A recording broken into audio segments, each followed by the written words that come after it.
Quý vị thân mến, trong giai đoạn cao điểm Covid-19 vừa qua, tại Trung Đông, một đơn vị may mặc ở thành phố Hồ Chí Minh đã xuất hơn 1 triệu chiếc khẩu trang kháng khuẩn chống thấm nước sang thị trường này.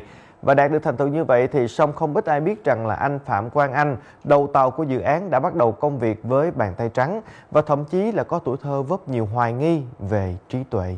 Khẩu trang với chất liệu đạt được công năng do Bộ Y tế chấp thuận, có chi phí sản xuất khá cao nên dự định chỉ sản xuất khoảng 30.000 cái. Tuy nhiên do kết nối tốt với thị trường các nước Trung Đông, cộng với nhu cầu tại các khu vực đó gia tăng để phòng chống Covid-19, cơ sở của Phạm Quang Anh đề xuất 1,5 triệu chiếc với mức giá dưới $1 mỗi chiếc, hỗ trợ người dân và bác sĩ tại đó. Cái phương thức làm khẩu trang là đã có rất là nhiều bạn bè hoặc đối tác rủ rê làm khẩu trang, mà lúc đó mình từ chối hết. Tại mình nghĩ là mình phải tập trung vào cái thứ mà mình làm tốt kìa, chứ cứ nhảy lang thang là không tới đâu cả.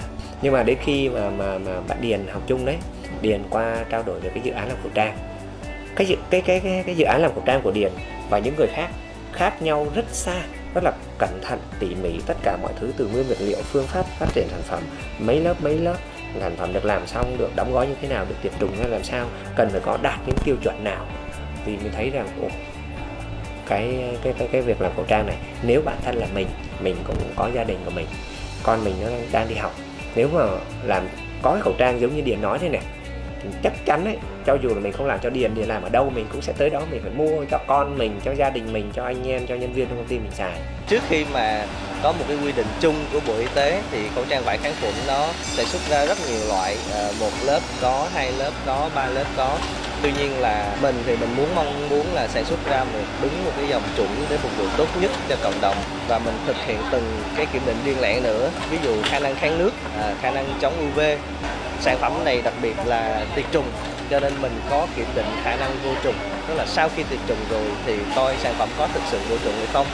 Thì khi mà thấy kiểm định đạt rất là tốt thì lập tức gửi sản phẩm cho các cái đối tác. Bản thân bên mình là làm trong lĩnh vực may mặc xuất khẩu mà, thì mình lập tức gửi cho các đối tác quen thuộc về trước đây, nói với họ: ê, tao có cái sản phẩm về khẩu trang này, tao kiểm định rất là tốt, tao gửi cho mày giấy chứng nhận luôn, mày coi, mày chào đi.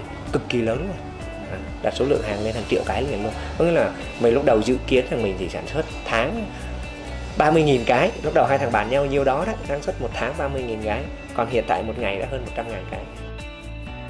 Hơn 10 năm lăn lộn với lĩnh vực may mặc xuất khẩu đã được những bước đi chậm rãi song chắc chắn. Cái tên Phạm Quang Anh dần tạo niềm tin trong khu vực phía Nam và một số bạn hàng của nhiều quốc gia. Tuy nhiên, biệt danh cậu bé ốc tiêu vẫn là một ký ức không thể nào quên khi nhắc về tuổi thơ không chỉ thiếu thốn về vật chất mà còn khiếm khuyết về thể trạng. Nhưng mà lúc nhỏ thì mình cùi bắp lắm, thì họ là hiểu là vậy đó. Lúc nhỏ cùi bắp lắm, học lớp 1 thì còn được ở lại lớp cơ. Người thì nhỏ con, ốm yếu, mắt thì bị lé. Nói chung trong tiếng Anh nó có cái thuật ngữ gọi là black sheep, con cừu đen trong một bầy cừu ấy. Tự nhiên là con cừu đen dạng xấu chứ không phải con cừu đen là đặc biệt đâu. Mọi người đều nói rằng là này tương lai nó u ám lắm, dạng vậy đó, không có nhiều triển vọng đâu. Bố mẹ ông bà thương cái xong lúc nào cũng động viên, ai cũng chê hết, nhưng mà nhà mẹ lúc nào cũng khen hết. Thực sự là được điều đó. Rồi theo thời gian cứ lớn dần lên, tự nhiên giỏi dần lên so với trước. Chọn là mình sẽ đi làm chứ không phải là mở công ty đâu, chọn là mình sẽ đi làm. Nhưng mà trong quá trình đi làm đó thì cũng có một cơ duyên đến với cái công việc hồi nãy bạn hỏi đó là công việc làm truyền thông. Làm truyền thông thì trong quá trình làm truyền thông đó thì mới được làm các cái bài phỏng vấn về các cái chủ doanh nghiệp. Ở đó mình được gặp gỡ những người như là ông Lý Quý Trung, chủ tịch Phở 24 này, ông Nguyễn Minh Tuấn, Kiểm Nghĩa này, rồi anh gì ở bên Vitit này, rồi anh gì ở bên Huỳnh Nguyễn Phùng, nói chung là nhiều lắm. Thì trong 1 năm rưỡi đó thì gặp gỡ rất là nhiều các cái doanh nhân thành đạt. Thì nghe họ kể câu chuyện của họ, rồi mình mới thấy rằng là chỉ có duy nhất ông Lý Quý Trung á, cơ bản con nhà giàu, còn lại ông nào cũng rất là nghèo khổ hết. Có ông đi học đại học còn phải đi bán bánh cam kiếm sống, ông thì mài kềm gì đó.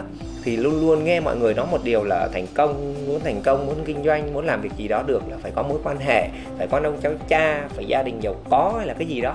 Nhưng mà nghe mấy ông đó kể thì thấy rằng là cơ bản rằng mình có thể học tập, rèn luyện, nỗ lực thì có thể thành công từ bàn tay trắng. Thế là giúp cho mình có nhiều cái dũng khí hơn và sau cái thời gian làm truyền thông thì là một thời gian ngắn là chuyển qua làm kinh doanh luôn. Tức là mình khởi nghiệp là làm về công việc về may mặc cho tới tận giờ luôn. Chỉ có là không phải là thất bại mà chính xác là nó có những cái sự khó khăn ở cái giai đoạn khởi đầu thôi. Mà đối với mình thì mình không cho rằng bất kỳ một cái khó khăn nào, một cái trở ngại nào vào một cái thời điểm đó gọi là thất bại cả. Tại vì nó chỉ thất bại khi mà mình dừng lại thôi. Còn một khi mà cho dù mình chưa làm được nhưng mà mình vẫn chưa dừng lại, vẫn còn chưa đi đến phút cuối cùng thì làm sao biết được là nó sẽ đạt hay không. Cho nên cứ khi nào mà mình chưa dừng lại thì chưa gọi là thất bại được. Cứ mình còn nỗ lực là vẫn còn cơ hội thành công.